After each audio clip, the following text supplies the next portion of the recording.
down in that Florida case, the Mar-a-Lago case regarding his documents and whether he turned them over or didn't, and whether he should have had them in the first place, there is some interesting stuff happening. I want to talk about whether Jack Smith might get booted, but first let's talk about the free speech angle on the docket today, because the prosecution down there is trying to gag Trump there, trying to gag him there, saying that he shouldn't be free, for example, to speak about the FBI and its raid on Mar-a-Lago, because they say Trump's characterization of the FBI's policy, this is via CNN, about the use of deadly force during that search could lead to threats and harassment against the FBI. Here's their evidence, Jonathan.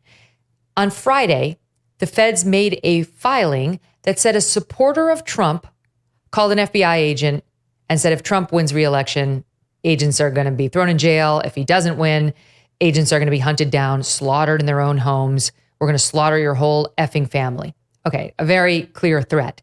Who made it again? Some supporter of Trump. Some rando made a threat against an FBI agent. And now because of that, they want Trump to be silenced in this case to the point where, like the New York case, he won't be able to talk about it should Joe Biden raise it in a debate, on the campaign trail, or when just trying to defend himself and be critical of FBI overreach. What do you make of it? Well, it's bizarre, and I'm sure you face this. Many of us receive death threats from people on the left, but it's rarely covered by the media. They even threatened the life of my dog, and Luna's a golden doodle, for God's sake. Who threatens a golden doodle? I can understand a Shih Tzu, but a golden doodle? Who threatens that? But what is really amazing about Jack Smith is that he has always followed Oscar Wilde's rule that the only way to be rid of temptation is to yield to it, and has always been his undoing. He was reversed unanimous by the Supreme Court. He never shows any sense of restraint in litigation, and he's not doing it now. I've also written about that gag order that you described, Megyn. It's ridiculous. It is basically gagging a presidential candidate for talking about an entire department of the government, of criticizing the department. It is so far afield from what the purpose of a gag order is. And I've been a critic of gag orders for over 30 years. I've never liked them. I believe they are a limit on free speech. Hopefully, Judge Cannon is going to swat this down. But now I just wrote a column, just was posted a few minutes ago on the New York Post about these attacks on Judge Cannon that are vicious on every single network. Now, many of these same media outlets were experiencing vapors when anyone criticized Judge Merchan in Manhattan and said, "How dare you question the integrity of this judge?" And now they are just piling on Judge Cannon because she allowed Trump a hearing on the constitutionality of Jack Smith's appointment. That's the level of hypocrisy now is really overwhelming. Mm-hmm. I know, it's dark. And then the Florida case is driving them nuts because Judge Aileen Cannon has been fair. She hasn't been overly friendly to Trump, but she's been fair. She hasn't been a Judge Merchan or a Judge Engoron, and it's driving them crazy. So we'll see. And by the way, I do want to say something to my audience. Right after Trump got found guilty in that, hush money, whatever, documents case with Stormy Daniels, there was a report, and I quoted CBS News at the time, or CNBC, and I said, this is just CNBC, I haven't yet confirmed this, saying that the gag order has been lifted. And I said, I want to find out whether that's true. And it has not been lifted. And even in the New York case, they're arguing that Trump should remain gagged, I guess, indefinitely through the pendency of his appeal. So that would take us all the way easily through the debates and the election. So in both cases, he has to just be quiet about the jury. He can't come out now like any normal defendant and say, the jury was biased against me. You're not allowed because you're Trump. Yeah, I mean, think of the implications of that. You have this single judge sitting in Manhattan with a throttle control over what the leading presidential candidate can speak in the election.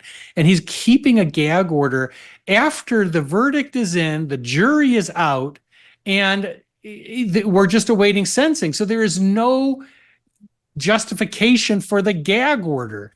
but he's just using it now gratuitously to silence this presidential candidate. That's what we've become. And I have to hand it to a couple of people on the other side that said, wow, this is pretty much out there. But most of them haven't, because you can't, as a legal analyst, you can't say anything that might be deemed as positive to Trump. So they're watching this abuse occur in Manhattan, and they're not saying a thing. And that's what we've had in higher education. You know, we've had many faculty have written me recently about they're being attacked because of the Gaza Palestinian protests. But these same academics have been silent for 20 years as their colleagues have been fired and investigated. And suddenly they're discovering the value of free speech. You have to, unfortunately, someone has to pursue you before you realize the importance of the rule of law. You know, when we flew back in from our vacation, we flew in from Denmark just 2 days ago, we had to go through customs, right? And we have global entry.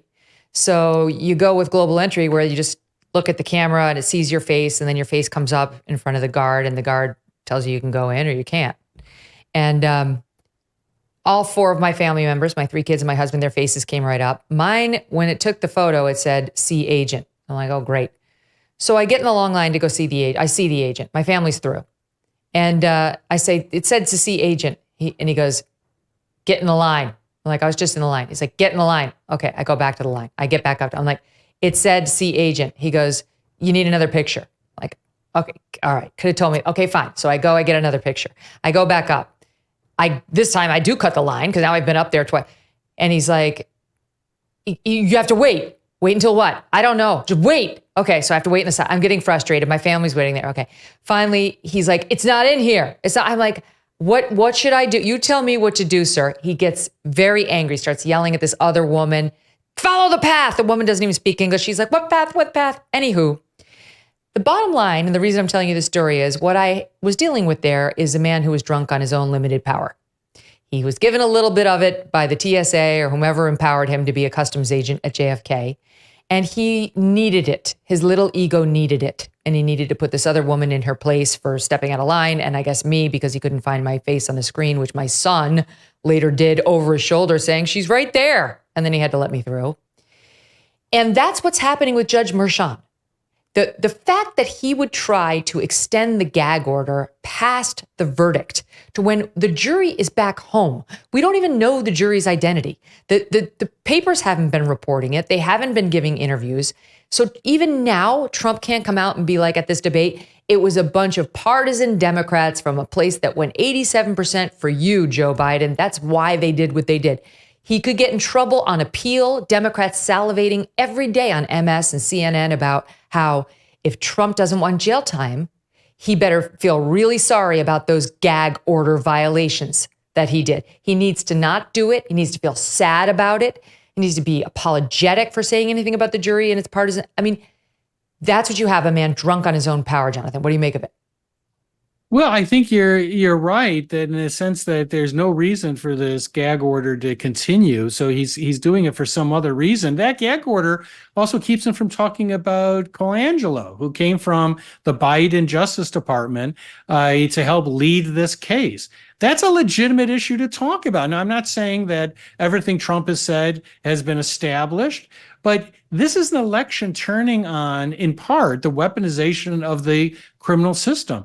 And the Biden administration, these Democratic district attorneys, have fulfilled the narrative. They've proven it. That's what Manhattan was. Manhattan was a raw political prosecution. We can debate Mar-a-Lago. You know, there are issues there which are pretty difficult for the president, but Manhattan is a straight up political prosecution. Do you ever think, how can I work this hard and still be in debt? The piles of overdue bills, the threatening phone calls, and never having money to do anything. It just won't stop. If you are trapped in debt, Done with Debt can be a way out. They have developed aggressive new strategies to end your debt permanently. Done with Debt stands between you and your harassing bill collectors. They tirelessly negotiate with your creditors to lower or even forgive what you owe. They do it all without bankruptcy or new loans. One client said, "One phone call saved us a fortune. I wish we did this long ago." Done with Debt has unique strategies to get you out of debt faster and put even more money in your pocket every month. But you need to hurry because some debt solutions are time sensitive and you don't want to miss out. Visit donewithdebt.com. Talk with one of their debt relief strategists for free, and you have nothing to lose except your debt. Go to donewithdebt.com. That's donewithdebt.com. Thanks so much for watching. If you like what you just saw, hit the subscribe button for more clips and full episodes.